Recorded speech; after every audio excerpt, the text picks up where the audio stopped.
welcome to another interview in Creative Australia's Resources for Assessors series.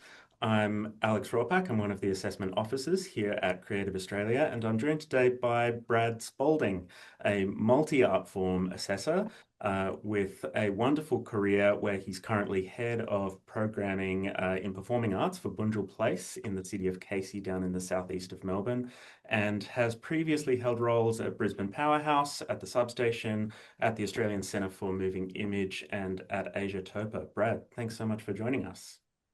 Thanks for having me, Alex. Before we jump into a few questions for you, I'm just acknowledging country wherever we join the call across Australia, extending respect to elders past and present, and grateful every day for the expertise of our First Nations peers as well. I'm joining today from Gadigal country. To begin, Brad, what would you tell the incoming peer pool to expect about being a peer assessor as someone who's done it many times before? So I think the first thing is to give yourself the time to assess the applications, read the applications, pace yourself. It will definitely take longer than you think. I would also say conflict of interest and the due diligence around conflict of interest is really important.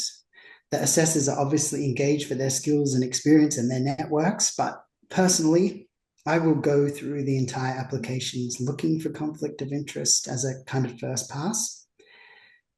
But ultimately, you're trying to assess whether the applications match or marry artistic ambition with practice, in my view. Are there support letters from the presenters that are included in the application?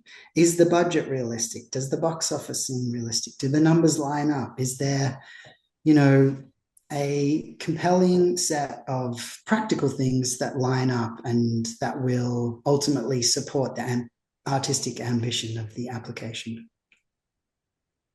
So that's all really fabulous insight there, and especially appreciate the note about conflict of interest, because diligent assessors like yourselves make our jobs a lot easier in ensuring a robust and good process with integrity. Now, once you take all of that into the assessment meeting, what happens in that call? What should you prepare to do, and what should you be prepared to advocate for?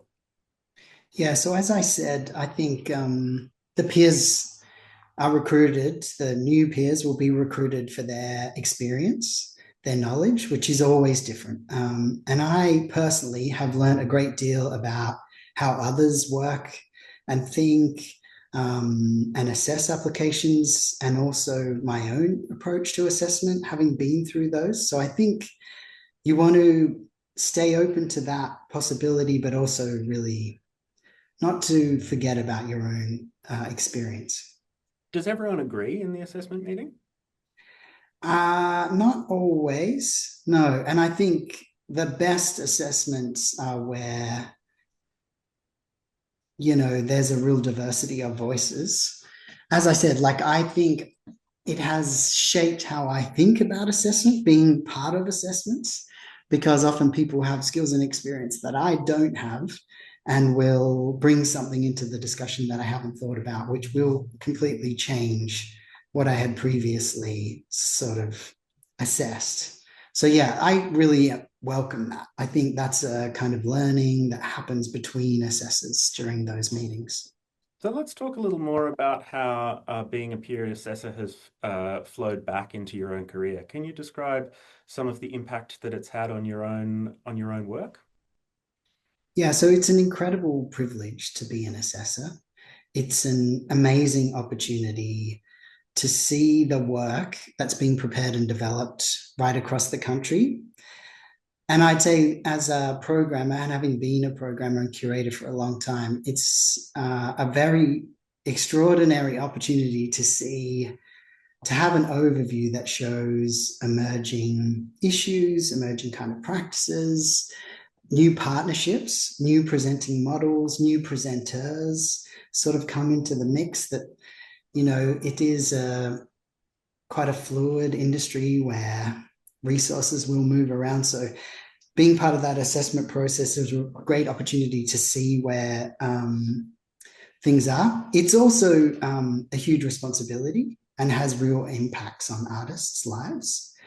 So, for example, I've assessed fellowships in the past, and fellowships can be a really life-changing, major turning point in an artist's career. However, there's only one spot.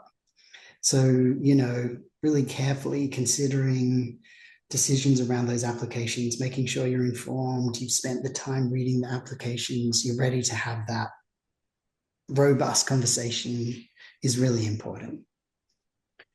So if you cast your mind back to one of the first times that you went into that assessment meeting environment, and now that you've done it many times, what are your advice for peers who are in that situation, looking at their first meeting and thinking about how to go about it? Yeah, so every assessment that I've been a part of has been really different. They're a different group of applications. I've assessed across different art forms. And they're obviously a different group of people assessing. So each meeting has its own dynamic and requires a unique approach.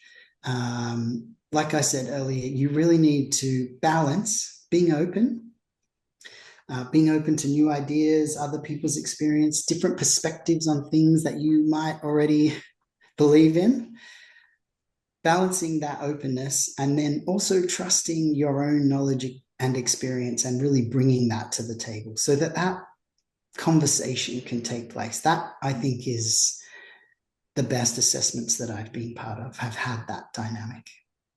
Well, Brad, on behalf of Creative Australia, I want to thank you for bringing your insights and your perspectives to the previous pool of peers, 2021 to 24, and to offering those today to people looking at their first assessment meetings in the new pool, 2025 to 27. All the best down in Bunjil Place, down in Narre Warren, and thank you so much for joining us.